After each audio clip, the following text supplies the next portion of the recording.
Cet après-midi aussi, il est installé à Cherbourg, place Jacques-Lévy. Sur depuis son plus gros spectacle à partager en famille. Un rendez-vous à ne pas manquer. Vous aimez le cirque, vous allez adorer le cirque Europa. Ce jeudi dernier, le cirque Fantasia est arrivé à Cherbourg et donnera des spectacles sur la place Jacques-Demy jusqu'au 21 juillet. Une actualité qui pourrait être banale s'il ne s'agissait pas, une fois de plus, d'un cirque avec animaux. En effet, malgré un débat sur le bien-être animal de plus en plus présent dans la sphère médiatique, la ville de Cherbourg en Cotentin continue d'accueillir ces spectacles sur son territoire. Medrano, Fratellini, Piste d'Or, le cirque de Saint-Pétersbourg, Europa et le cirque franco-italien, détenant tous des animaux, s'y sont notamment succédés au cours des dernières années. À croire que depuis son élection en 2016, Benoît Arrivé, maire de la commune déléguée, n'a pas eu le temps de se pencher sur la question du bien-être animal alors que plus de 439 autres maires l'ont déjà fait. Pour rappel, la loi interdit depuis novembre dernier d'acheter des animaux sauvages en vue de les présenter au public dans des établissements itinérants comme les cirques, mais la détention, le transport et les spectacles incluant ces animaux sauvages ne seront en revanche interdits qu'à compter du 30 novembre 2028. En d'autres termes, la présence des animaux sauvages dans les cirques est vouée à disparaître d'ici plus de 4 ans. Cependant, en attendant la disparition totale des cirques avec animaux en 2028, la municipalité a le pouvoir de prendre un arrêté d'interdiction, une délibération ou encore de faire un vœu symbolique afin que ces pratiques ne soient plus autorisées sur leur territoire. C'est le cas notamment de Bordeaux, Paris et même Vauville depuis 2019. S'il est encore nécessaire de le rappeler, les animaux, qu'ils soient nés en captivité ou en liberté, sont des êtres sensibles et doivent de ce fait être placés par leurs propriétaires dans des conditions compatibles avec leurs impératifs biologiques.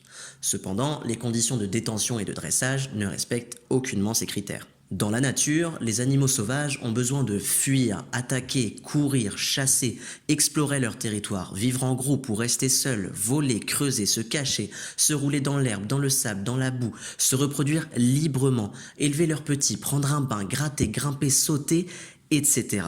Or, la vie des animaux dans les cirques consiste à passer 90% de leur temps confinés dans des cages ou des enclos de quelques mètres carrés, quand ils ne sont pas bien sûr attachés par des liens ridiculement courts. Des conditions de vie qui nuisent alors considérablement à leurs impératifs biologiques et détruisent leurs instincts. Les conséquences de cet enfermement sur leur santé mentale et physique sont alors désastreuses et se manifestent la plupart du temps par des signes de stéréotypie et troubles du comportement.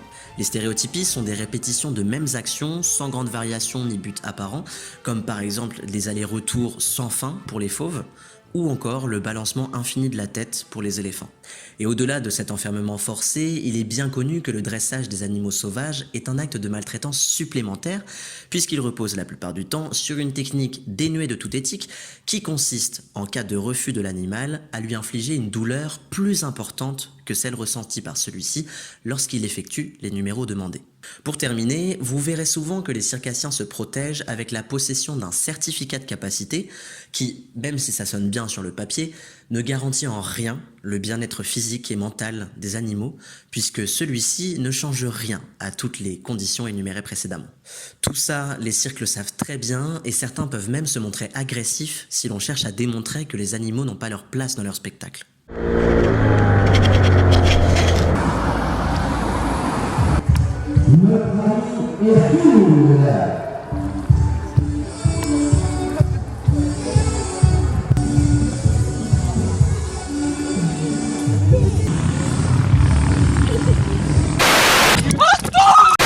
Ok, bon alors, j'ai pas pu prendre des photos de tout. Il m'a demandé à qui j'avais parlé pour prendre des photos. J'ai vu qu'il se dirigeait vers moi d'un air assez agressif, menaçant. Alors je suis partie en courant, je me suis mise à courir le plus vite que je pouvais. Et il m'a suivi.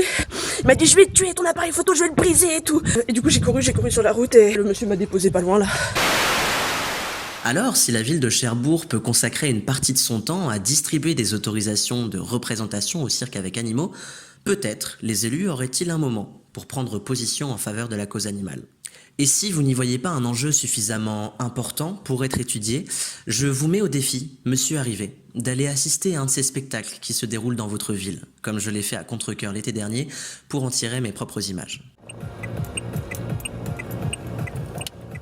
Vous y verrez des animaux tristes à mourir, effectuant robotiquement des tours ridicules sous les acclamations d'une foule bruyante, les décibels des enceintes bien trop fortes et les coups de fouet d'un dompteur à leurs yeux terrifiants. Vous y verrez une tigresse qui plantera son regard effrayé dans le vôtre pendant d'interminables secondes, et vous lirez dans ses yeux, impuissants, toute sa détresse et son incompréhension. Vous imaginerez le temps d'un instant ce qu'elle ressent face à la fascination étrange que vous lui manifestez. Et devant ce public déchaîné, vous vous retiendrez de pleurer pendant qu'elle vous implore de la libérer.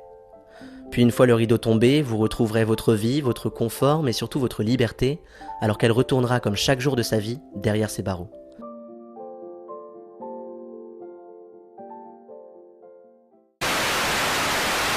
Si cette expérience ne vous suscite aucune colère ou tristesse, alors j'en conclurai que vous manquez cruellement d'empathie et d'humanité.